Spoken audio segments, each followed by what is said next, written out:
I'm Chelsea, And I'm Jenny. and this is Death and Gardening.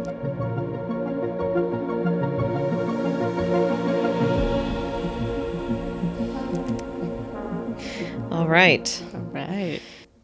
If I were to tell you for the last few years, I have been rigorously studying the Arctic and have decided to invest all of my time and money into gathering supplies and looking for someone to take me to Greenland, would you have a lot of faith in my success or survival? Depends on how much money you have, I guess. Maybe. Skill and know-how?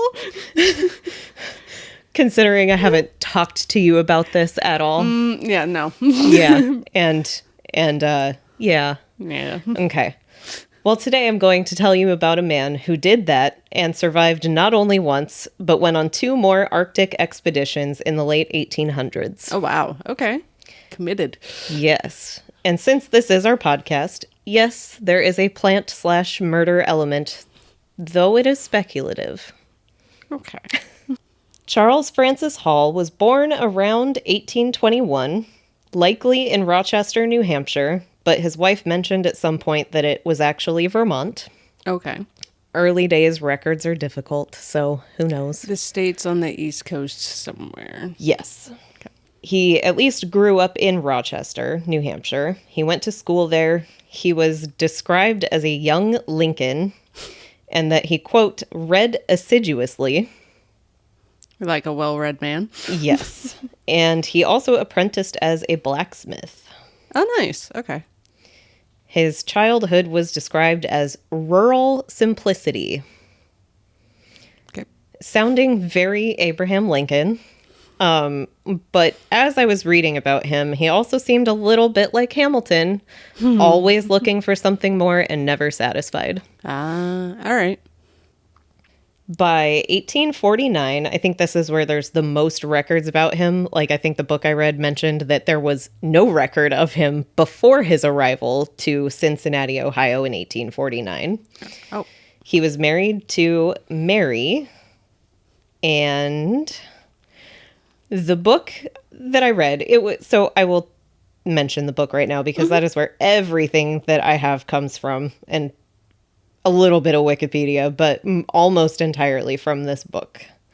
It is by Chauncey Loomis. It is called, oh my gosh, where did it go? I think it's Weird and Tragic Shores. And it was published in like 1971. Okay. So the author mentioned some very specific details about what Cincinnati was like in this time, 1849, mid-century. There were 100 churches, 28 whiskey distilleries, 21 breweries, 3 colleges, 4 medical schools, 1 law school, 30 primary and secondary schools, and 3 artificial flower factories. Lack of a better term, it was popping. It had a lot. That's awesome. My next sentence is, it was a bustling city and full of opportunities. Yep. Yeah, because that's just what was mentioned. Obviously, there's going to be plenty of other things that are in this city, but it was growing there. Yeah, it was the place to be, it sounds like. Apparently. Around that now. Right. Around this time, Charles started working in a seal engraving shop, like the seals that you would use in like notary services, letters, invitations, like wax stamp seals or just like kind of bigger? I think both. I think it was just kind of that was a popular thing. And yeah, it was such a weird thing to me. I didn't realize that was like a job, I guess. Yeah. Everybody had all kinds of different jobs. They've got to come from somewhere, but it was just kind of random. Yeah. But he didn't really like working for someone else. That's a vibe. I feel that. Yes. So, quote, with considerable fanfare, he started his own business. Nice. And that was, I believe it was Hall's Engraving something. I should have written that down, but I did not. Okay, so he had his own engraving business. Yes. Okay. By 1855, he started publishing a newspaper called the Cincinnati Occasional. that was described as, quote, a mouthpiece for his quirks and special interests. Okay. There was not a lot of news in this newspaper. It was mostly just so he could talk about all kinds of things. Like, he wrote a lot about balloons, which I assume are hot air balloons, because he mentioned there was like an article he wrote about, I think, an accident, a crash or something. But it was emphasized that he wrote a lot about balloons specifically. And at some point, he was interested in a type of steam engine that was a total failure, and he wrote about that a lot. I think this is a good example of his eccentric personality. Yeah. Right. Bringing a newspaper to light that's not news. It's just you. Mm-hmm. And just you yapping about your interests. Mm-hmm. Yep. Yep. Around 1857 to 1858, he began to study with intensity and purpose about the Arctic and survival. He took notes in many notebooks. It sounds like a lot. Like, also reminded me of Hamilton, just constantly writing, constantly learning. It was a lot. Yeah. He was reading about the past expeditions of John Franklin and Elisha Kent Kane. So John Franklin was a British explorer who left in 1845 on the ships Terror and Erebus. Nice. And had not been heard from in a couple of years because these expeditions were usually years long. Mm-hmm. So I think it was after a certain point that they should have heard from them. Yeah. It was a couple of years of not hearing from them. Many people assumed something terrible happened and they all died. But there were expeditions by others, such as Henry Grinnell and Elisha Kent Kane, to go search for Franklin and his crew. Elisha Kent Kane was sort of described as like Charles Hall's idol in the exploration expedition type thing. He definitely like picked, I think one of his future crew members was also on the Kane expedition. So okay. He was very interested in all of them and what they did. So then in 1859, Charles started publishing a new newspaper called the Daily Press. And that's when he started writing about John Franklin and the Arctic, like publicly. That's when his interest was sort of first known, because I had thought about that as I'm reading. I'm like, you have this newspaper that you're publishing and talking about yourself, but you're not talking about the Arctic that you're researching so intently. Like, what? The balloons. Yeah. Balloons and failed steam engines. Like, how is the Arctic not taking precedence here? So I don't know. But yeah, so he started writing about that. He was convinced that the U.S. should contribute liberally to Arctic exploration and wrote, quote, "Let the United States government be the first to plant her flag upon the North Pole." The government did not contribute. No. And it was mostly Henry Grinnell's contributions that made Charles's first expedition happen. Hey, somebody believed in him. Yeah, Grinnell definitely spoke highly of him at this time, saying that he was like blessed by God to do this like type of thing. And Charles definitely felt that he was called by God to go search for Franklin's potential survivors, because they thought that maybe there were survivors. Yeah. I mean, to be fair, I feel like I like this guy so much already. This is something I would do, honestly, except for the called by God. I don't care about that part. But yeah, I would absolutely be like, okay, I'm going to research all this. I'm going to go. Right? You can believe in me or not, but I am going to go. Yes. But, yes. Yeah. Especially always wanting something more. How it like this is a perfect opportunity to go and, I mean, maybe make something of yourself, maybe not, but maybe just get answers that no one else has gotten so far. Yeah, and he didn't have the hurdles of like nowadays in modern age, so he could actually do that. And from what you've said, sounds like he did. All right. So remember, he started researching the Arctic in 1857 to 1858. By 1860, Charles left on a whaling boat named the George Henry that was captained by Sidney Buddington. So he's already out. Researched for 3 years, had all of his notebooks. He's like, all right, Yep. going. So they made it to Baffin Island, which is north of Canada and west of Greenland. So it is very, very up there and very cold. It's not as far north as you can go, but it's pretty far. Yeah. Yeah. He met an Inuit couple, Tukalito and Ebirbing. Those are the translated versions of their names because I do not know how to read their names in like actual Inuit anything. So that is what they were.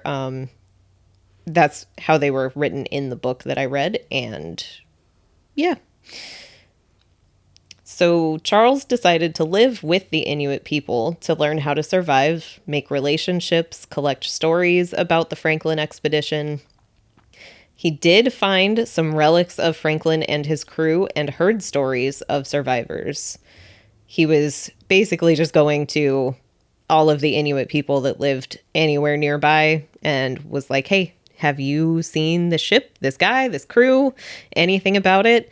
And there had been many expeditions, I think, in the area, but I think as far as the time period goes, Franklin was the main one, maybe, to have been there. And he did hear some stories. So he did believe that they were out there. And Franklin's expedition was, let's see. So Franklin left England in 1845. So this is a good, 1860? So that's a long time to me. Yeah, that's like almost 20 years. Yeah. But it was a possibility. So yeah, I guess. All right. So at the end, okay. So he spent 2 years and 4 months on this expedition, returned to the U.S. in August 1862. Okay. The Civil War had started 4 months earlier in April. And I don't know enough about how the Civil War started to know that when he left in 1860, if like war was imminent, if that was like sort of an expected thing, or how much of a shock that would be coming back, how much word, because when you're out in the Arctic, you only are going to get messages very, very rarely. Yeah. So I don't know how big of a surprise that was, but that's still kind of crazy. Yeah. It's going to be a lot more tense and a lot more things happening than when he left. Yes. For sure. And he will find out that it is a lot harder to raise money for his next expedition that he's already planning. There's a war afoot? Yeah. Yeah.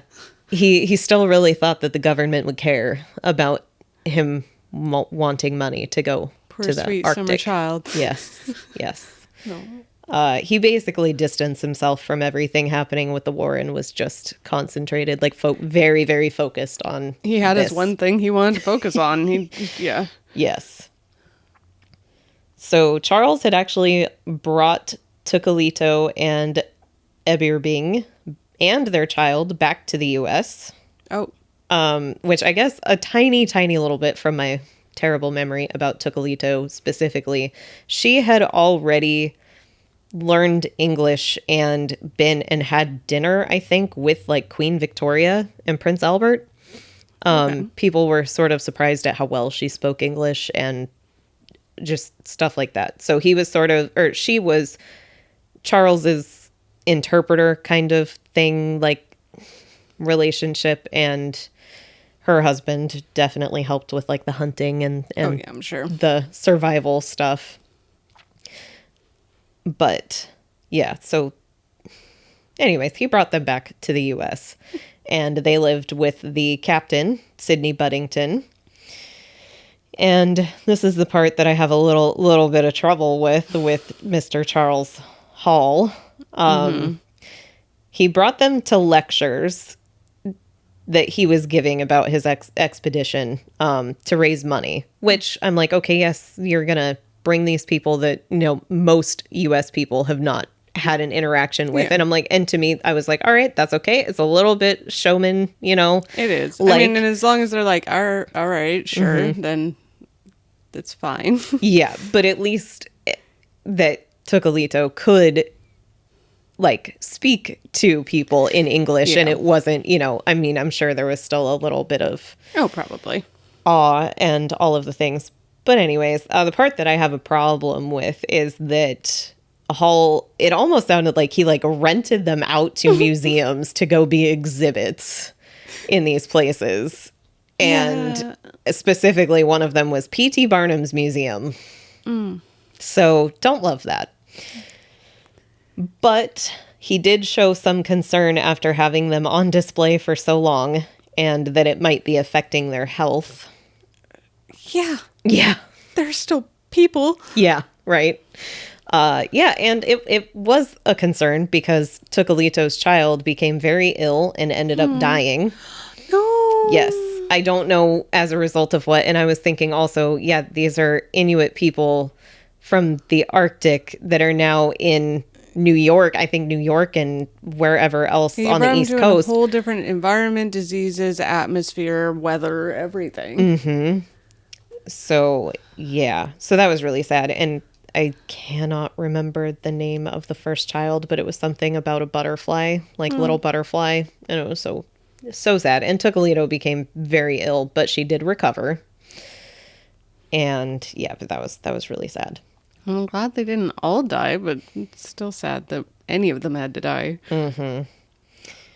And also because of that, Charles and Sidney Buddington had a disagreement because Buddington was trying to find a way to let Tucalito and her husband return to the Arctic because they were homesick.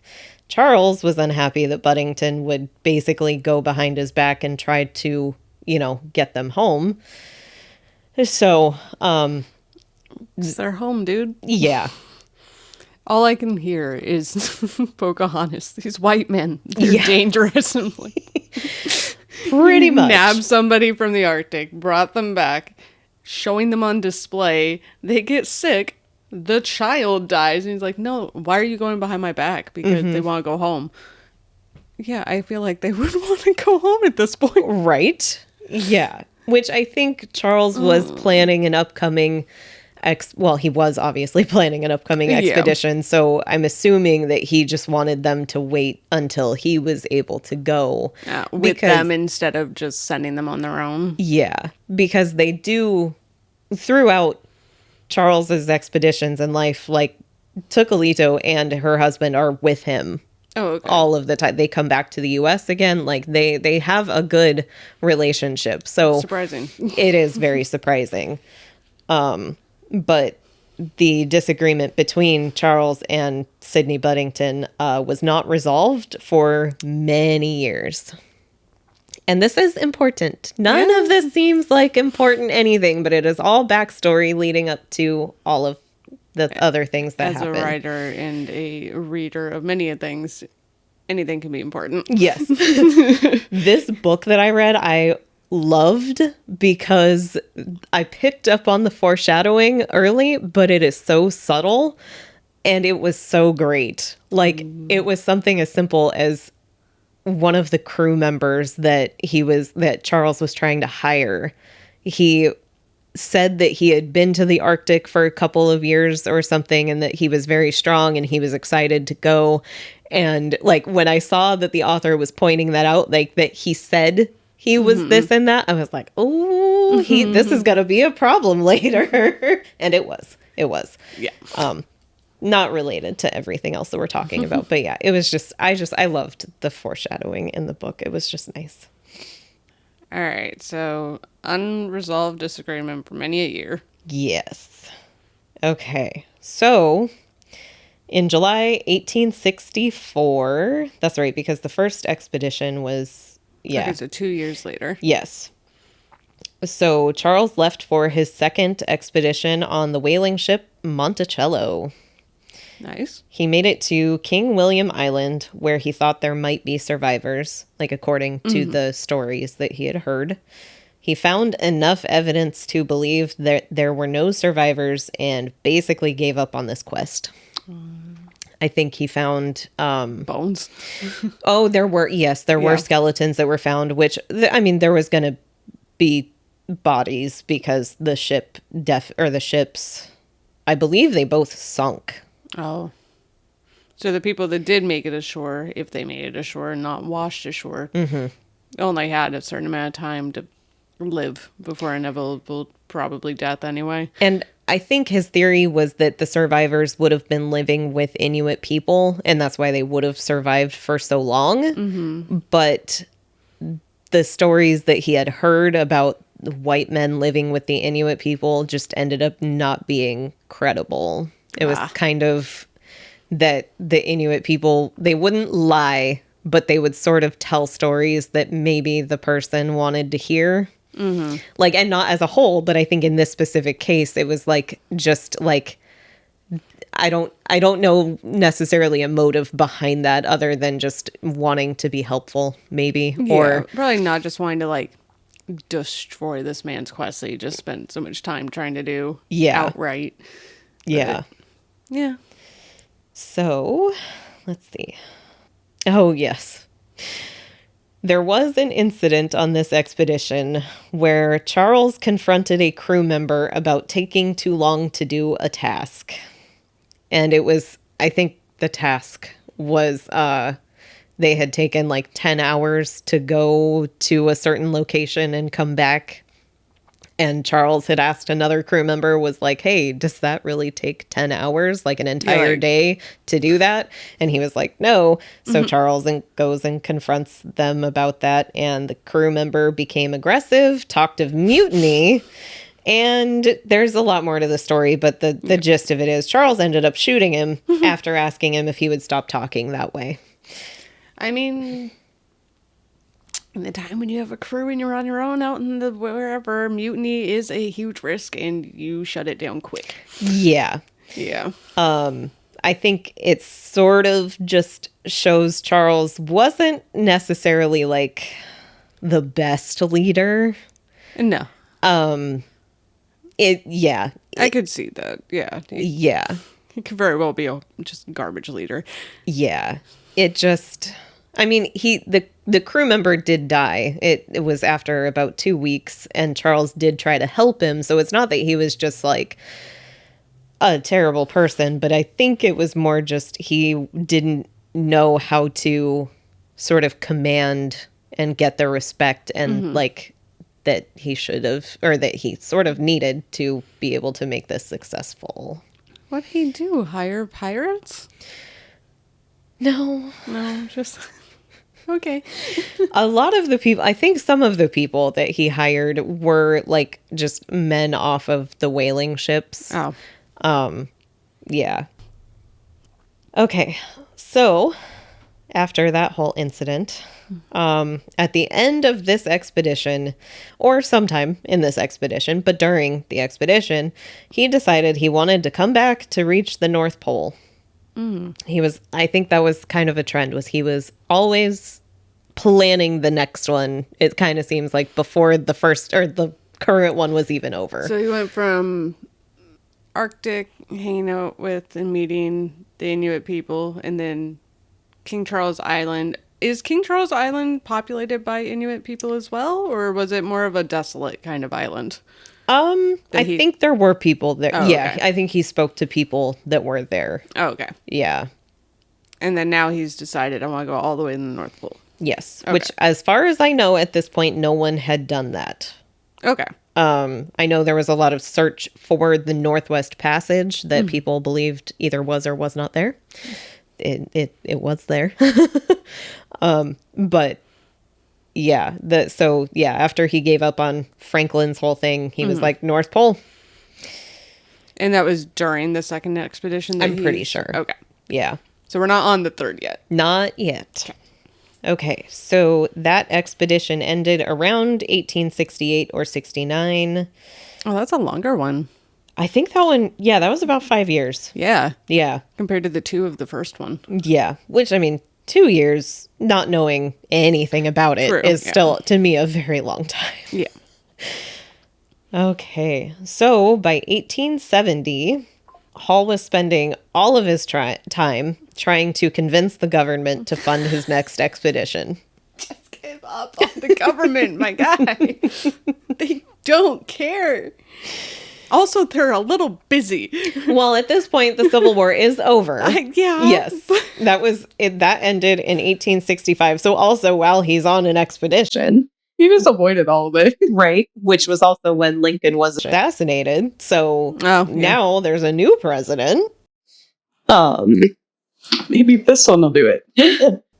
And I think it was after this expedition. I have it written here, but I'm not 100%. But about 2 weeks at home in Cincinnati with his wife and 2 children. Jesus. It was mentioned that he did not write about his wife or children hardly at all. Not like to suggest that he didn't care, but obviously by his actions and all of the things, he spent so much time in New York and Washington, D.C. And obviously years on expedition. But it did, I believe there was a note in one of his diaries or all right, supportive of him doing this. All right. Yeah. I mean, yeah, he's just so obsessive about just the expeditions. Yeah. Yeah. I He feel like has kids. Yeah. And I feel like obsessed is still somehow an understatement. Right? Like this was his like life's mission. Oof. Yeah.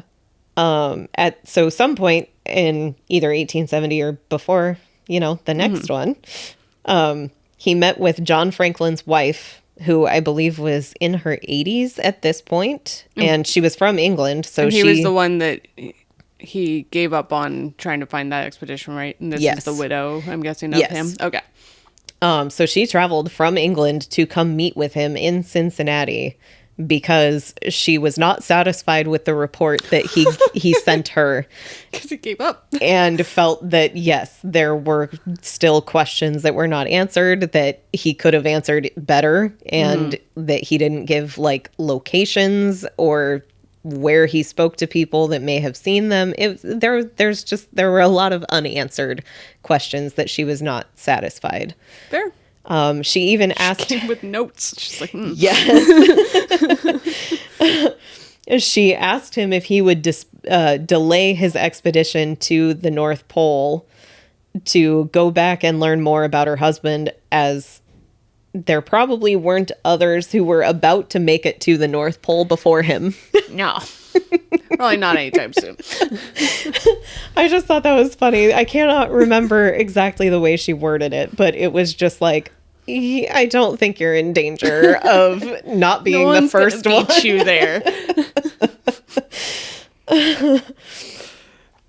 And I think probably one of the most surprising things about this entire thing is that for this third expedition, a bill went before Congress that named Charles the captain of the North Pole expedition, and Charles had asked for about $100,000 and 2 ships, and Congress passed the bill for $50,000 and basically 1 ship. But the Appropriations Committee did allow an extra $50,000 specifically for the ship to be refitted for the Arctic. Wow. Yeah. He did get there eventually. Yeah. And he did have a meeting or a couple of meetings with President Grant and was surprised that Grant had knowledge of the Arctic and was interested in it and at all. So I thought that was kind of crazy. No, that is crazy. Yeah. It's cool it eventually worked out for him in the end. Honestly, with England and then now not the Americas, but the United States specifically, I'm a little bit surprised it did take him 3 expeditions long for the president to not want to learn and possibly conquer another undiscovered, undisclosed place. Right? That no one's been to yet. Yeah. Yeah. Yeah. Which, I mean, yeah. At least during the war, it made sense to not pay attention. You're a But little now it's distracted like, with other well, hey, things. the war's over. Everything's good now. Let's go see what's out there. Explore. Yeah. Okay, so they named the ship Polaris. Polaris. Polaris. Nice. Okay. Yes. I just like ship names. They're always so fun. That's why I included them because, oh, yes. And, okay, so side story real quick. I didn't include it in my notes, but I still love this connection because there are so many crossover things in this entire story that's wild. So his first expedition, he was trying to be able to use a ship called the Resolute. Okay. I don't know if you know the story about the Resolute. No. I don't actually remember the whole story, but I know that there was something about the Resolute that it either was super damaged or sank or something. Maybe it didn't sink, obviously, but whatever type of incident the Resolute was involved in, part of the Resolute was taken and used to build the Resolute desk that is in the Oval Office. That's cool. And there were 2 that were made, and then there's been replicas made, but it is still the one that is in the Oval Office. Really cool. And yeah, so he was trying to use the like rebuilt, refitted Resolute ship. And I was just like, what? And I just learned about that. Not that like in the last 6 months. So just reading through that before knowing about the Resolute ship, I would have not thought twice about it. But now I'm like, that's the Resolute desk. Yeah. What do you mean you were going to use that ship? Okay, so his third expedition, the Polaris expedition, a quote from the book that I think probably sums it up, or yeah, anyways. The Polaris expedition was doomed to failure. Charles Francis Hall's career began in the shadow of tragedy, the disappearance of the Franklin expedition. It was to end in the shadow of mystery and controversy. I mean, third time's a charm. So in September of 1871, Charles made it to Thank God Harbor. wow. All right. Thank God we made it. Yeah. With his crew of 25, including Tucolito and her husband. Sydney Buddington was also on the crew, and Dr. Bessels, who was like the scientist doctor of Okay. Is it like a medicinal doctor, or I feel like that would also be good to have in your crew on an expedition. He was a medical doctor, but he also was the one to set up like an observatory. Okay. So, the equipment and things. Yeah. Okay. And he was in charge, I believe, of the scientific side of this Gotcha. expedition. They were off the coast of Greenland and did some usual exploring stuff. In late October of 1871, Charles climbed a mountain and took in the views. He came back to the ship, had a cup of coffee, and then became violently ill. Oh. He was vomiting, became paralyzed on his left side, he had fluctuating temperature, and after a few days became delusional and had a seizure. After a week of these symptoms, Charles started to improve and was clear-headed again. And then November 7th, he relapsed and became comatose and died November 8th, 1871. Damn. That's wow. Yes. Dr. Bessels attended to him during this time and determined that he had suffered an apoplectical insult, or what we would call a stroke. Which makes sense with the paralyzed on the left side and not a lot of the other things, though, Yeah, I was to gonna me. say that might be another symptom that happened. Yeah. But the seizures and the vomiting and the, yeah. There are several different accounts of what actually happened at this time. I took extensive notes on this part, and I decided not to include all of the different things that happened. But give us the most interesting ones. yeah, I think it's basically because it's kind of like, okay, well, who made the coffee? And like, It was like a steward that brought him the coffee, and there was this other guy in the cabin with him who also wouldn't say who else was in the cabin with him. And That's just immediately suspicious. yeah, there's a lot. Okay. So yeah, there are several accounts of what has been happening. There are accounts of the crew not obeying Charles's orders and openly defying them, including Dr. Bessel's. There are several accounts of Charles saying that he was afraid someone on the crew might hurt him. Many mentioned that Charles said that there was something bad in the coffee made him sick. When Charles became clear-headed after first becoming ill, he looked at Dr. Bessels and said, quote, "Doctor, I know everything that's going on. You can't fool me." Oh. Charles definitely thought that he had been poisoned. I mean, yeah, that's... You drink coffee and fall that violently ill out of nowhere, seemingly. Yeah. I would also think I've been poisoned at that point. Yes. Okay, so I will tell really quickly what happened to the rest of the crew after Charles died. Okay. And then we'll get back to the sort of The things theories around. and- Yeah, Okay. yes, because this is also a little important, or at least interesting to me. They buried Charles on the shore of Greenland. I don't remember where. And they still set out to reach the North Pole, which I'm like, to be fair, that's all he wanted to do. So True. carry on, what he wanted. And around October 1872, so the following year, the ship ended up caught in ice and was severely damaged. 14 of the crew stayed on board, while 19 abandoned the ship onto a large ice floe. And I'm assuming these are like the big sheets of ice that you see out, you think of out in the Arctic. And I read that one of them that they were on was 4 miles in circumference. Okay. So this is large. Yeah. The 14 that stayed on the ship were rescued a couple of months after the ship ran aground later on. And the 19 that were on the ice floes were rescued on April 30th of 1873. So from October to April, they were jumping from ice floe to ice floe. They were seal hunting, and I guess at 2 points they did manage to kill polar bears, which I hate all of this, but this is a different time. I understand. That was survival. I would say hate it, but also they are purely running on survival instincts at that point. Yes. You're on floating ice sheets. You have no food. Yeah. So, yeah. Hunting to literally survive and not just die. Yeah. No, and I'm not hating on him for it. I just hate it's I'm impressed they killed polar bears. That's what I was like. I'm like, that's terrifying.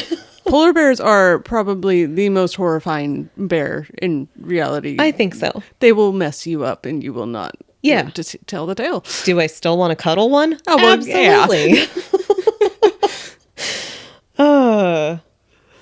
Yeah.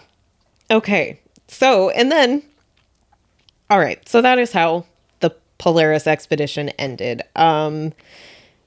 There was an inquiry by like the Department of the Navy and stuff to interview everybody. It was to mostly figure out why the expedition failed, like how it ended up this way. And they did ask about, Charles Hall's death, but I think in the end they even determined that it was what Dr. Bessels said. It was just A stroke, basically. Yes. I smell cover up. I was going to say that leads me to one point about all of this. Okay. So Sidney Buddington, who was on the crew that he had the disagreement with, we all know that Charles, well, they all know, everybody knows at this point that Charles kept diaries and journals, but none were found from this expedition. None or almost none. I think the writings that were found, it was very, very few and mostly just records. The crew all said that Sidney Buddington took possession of them and then burned them, and he denied that. He was also accused of being a drunk on the ship, like all the Sydney time. or Charles? Sidney. Okay. Yes. And let's see. I guess before I get into the other theories, I will tell the really fun part. Okay. So the book that I read, The Weird and Tragic Shores by Chauncey Loomis, the author himself went to where Charles was buried, and this was in 1968, to exhume his body, to take samples, to see if they could prove his claim of being poisoned.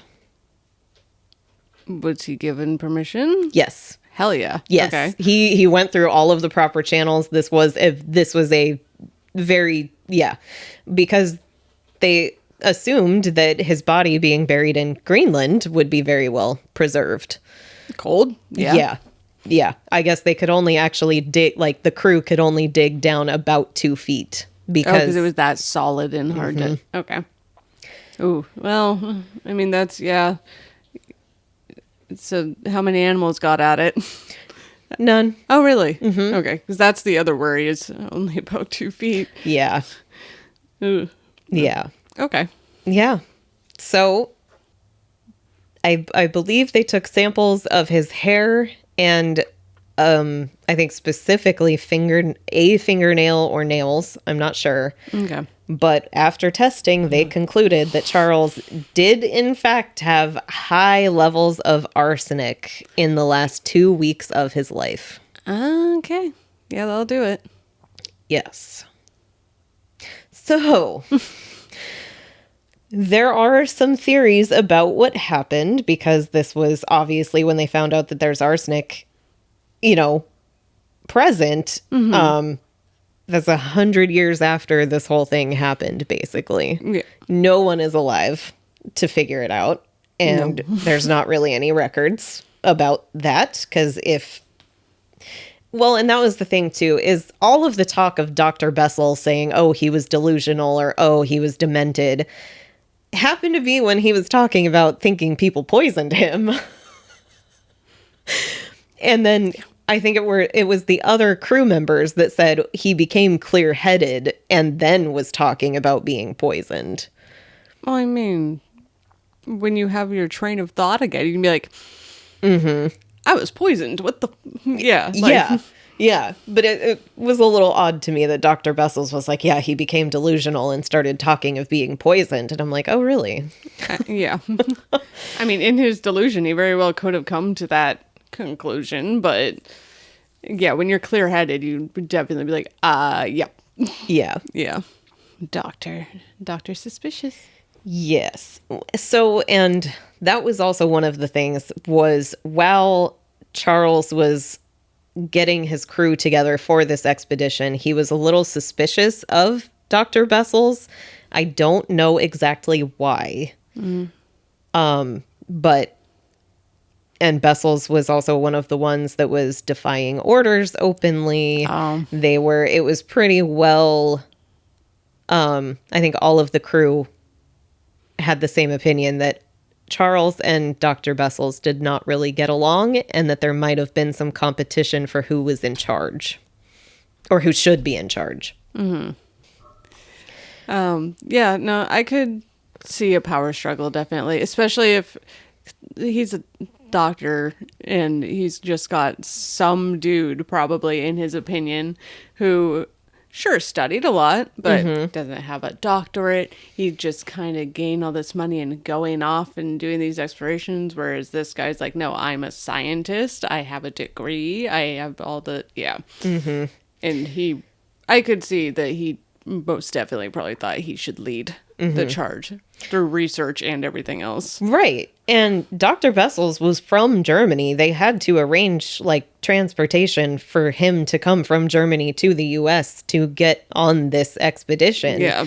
And I think Charles had wanted somebody else, like a different doctor that someone else had suggested. And he was like, he would have saved this whole thing money because he was already working or contracted through the army somehow. So the president could have or somebody could have just reassigned him to this expedition and just paid his normal salary instead of drawing an extra salary for somebody else. Yeah. So I think there might have been a little maybe Charles just wasn't for that too. Yeah.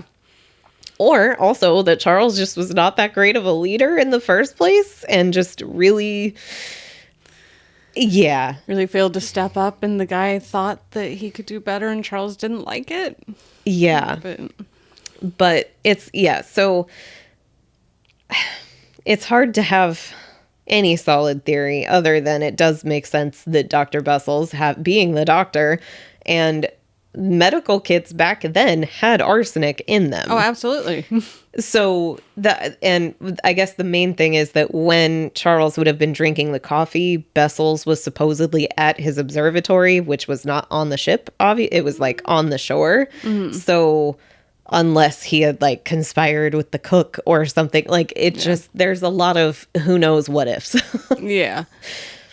But whoever had the more probably, and Charles was very suspicious of Dr. Bessel's, and also while he was sick and when he became sort of clear-headed in those times, he wouldn't let Dr. Bessel's treat him.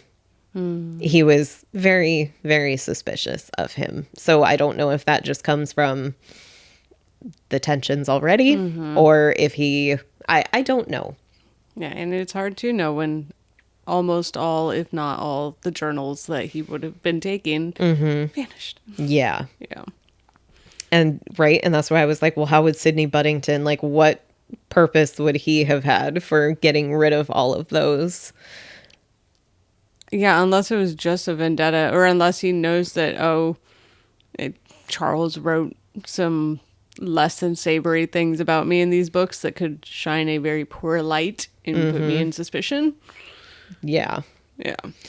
So, yeah. And then there's also a theory that I have seen on just about everything that I have looked up about Charles Francis Hall, that I honestly do not know where it actually comes from, because I have yet to see a credible source, like an actual source, whether it is from Smithsonian or any of the different things. And I could be just not looking in the right spot. But there is a theory that Charles Hall and Dr. Bessel's were corresponding with the same woman. Oh.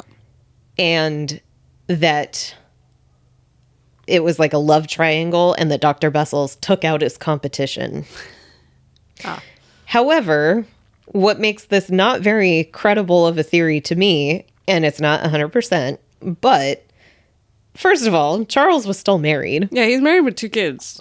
And he didn't drink alcohol and observed the Sabbath. Oh. Which... So he was a devout something. I think Christian. Okay. Yeah. He didn't write about, I guess, the sort of a common thing on expeditions was, when you're away from your wife, you might take an Inuit woman to be, in a sort of relationship with. Back in the days, and I'm like, sure, right? Yeah. But he didn't write about that, which obviously, why would you write about that if you didn't want people to know about it? So I'm not saying it didn't happen. The way that he was about everything else, it does not seem likely that he would be corresponding with, and she was young. So I know a little bit about her because she also has her own Wikipedia page. Oh. She was Vinnie Ream, and she was a sculptor who was contracted to make the statue of Abraham Lincoln, and had a room in the Capitol building to work, had her own studio in there. Wow. This statue of Abraham Lincoln is still on display in the rotunda today. Wow. It is an incredible statue. And she was only 23 when the statue was completed.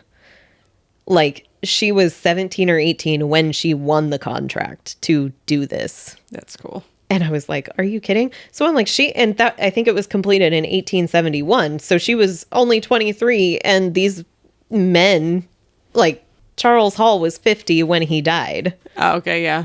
In 1871. Yeah. And I know that was also a thing, but he's already married. I'm just struggling. And not all men are like this. Yeah. And that's why I'm like, I get that there were a lot of, all of this could be true, clearly. True, yeah. I just don't think, after reading about him and the way that he was, that makes sense. And I can't find anything that says for sure that he even talked to her or knew her. So, Yeah. and then there's also the theory that he could have dosed himself, whether it be suicide or maybe trying to treat himself when he was too paranoid of Dr. Bessel's treating him.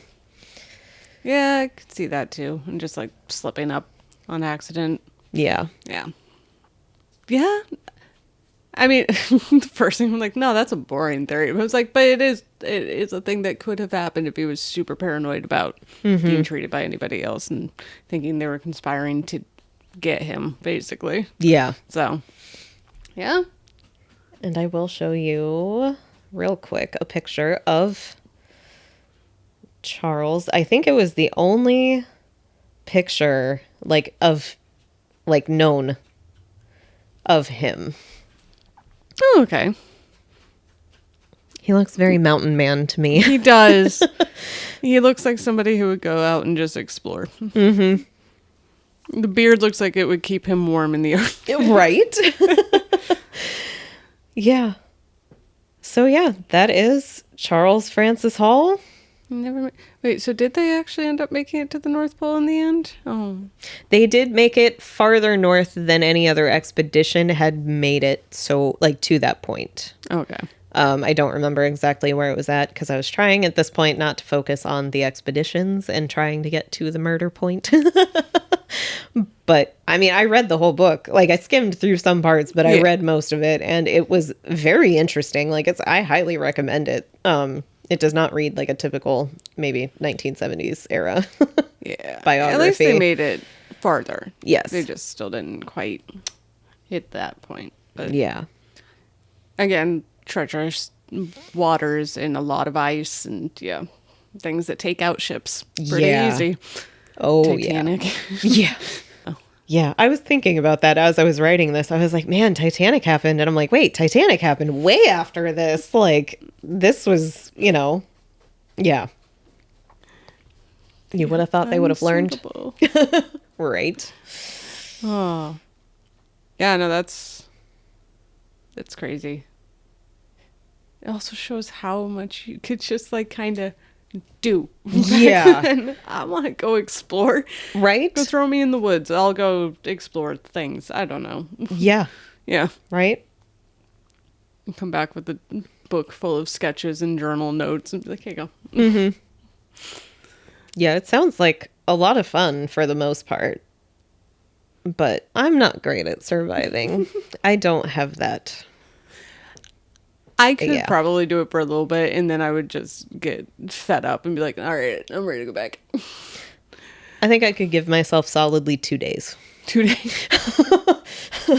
I am fairly confident that I could survive 1 full day and night in the wild by myself and not die. Mm-hmm. Beyond that, anything's, I don't think I'd make it very long. Yeah, that's fair. I would not eat mushrooms, though, that's for sure. Yeah, you'd have to know what you're looking for. But berries are also up there on the risky scale sometimes, so... Yeah. I'm sure I would avoid the deadly mushrooms and the poisonous berries, and I would pick a plant that looks safe and it'd still be deadly. So, I mean, I just don't have that survival instinct. That got lost somewhere along the way. Yeah. Yeah, I could do that, but if it came down to hunting meats and things, no. I could maybe fish. I could possibly fish. I know how to do that and descale a fish and but rabbits, anything else, break my heart. It'd be like, no, I'll just starve. It's fine. Yeah, and I hate fish, seafood, all of the things, and that's the easiest thing for sure to get. Yeah, I'd be. Yep. I love animals.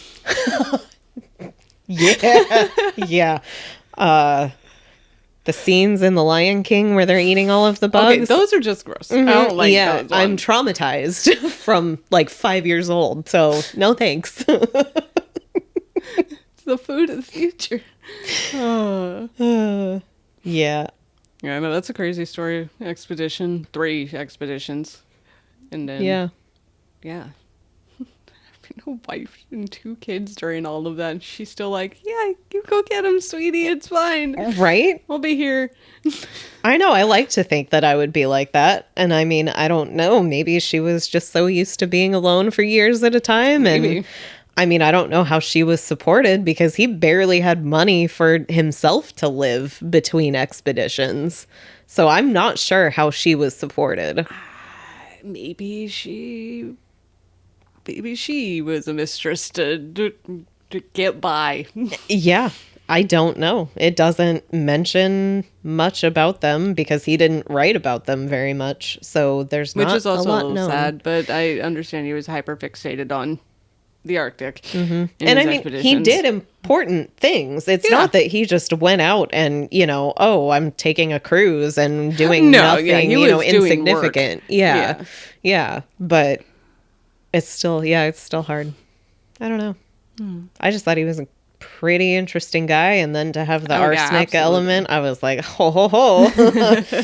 So, Absolutely. That's fun. yeah. Well, go explore. That's... Right? Go explore, but also if somebody gives you a bad vibe, don't explore with them. Right. Maybe not. Maybe not make the first mate the guy that you've had a disagreement with for several years. Yeah, that too. You have 2 people on your crew and or team that you highly disagree with and or the vibes just don't pass. Maybe don't go with them. Yeah. Yeah. Choose a different group. Yeah. Yeah. Nice. All right. Well, any ending notes aside from the literally everything? I don't think so. I guess just, I don't know, read the book because I left a lot of stuff out. This may feel in depth. And what was the book again? Weird and Tragic Shores by Chauncey Loomis. All right. There you go. Yeah. Check out that book if you want to read the interesting expeditions and life of him. Charles Francis Hall. Yes. Charles Francis Hall. I read it through Internet Archive because you can borrow it on there. So Okay. I read it on there and yeah, That's cool. has a lot of pictures too, which is very cool. That's awesome. Yeah. Well, and with that, we will catch you next week Yeah. with whatever I come up with. We shall see. Until then, take care of Alright. yourselves. Bye.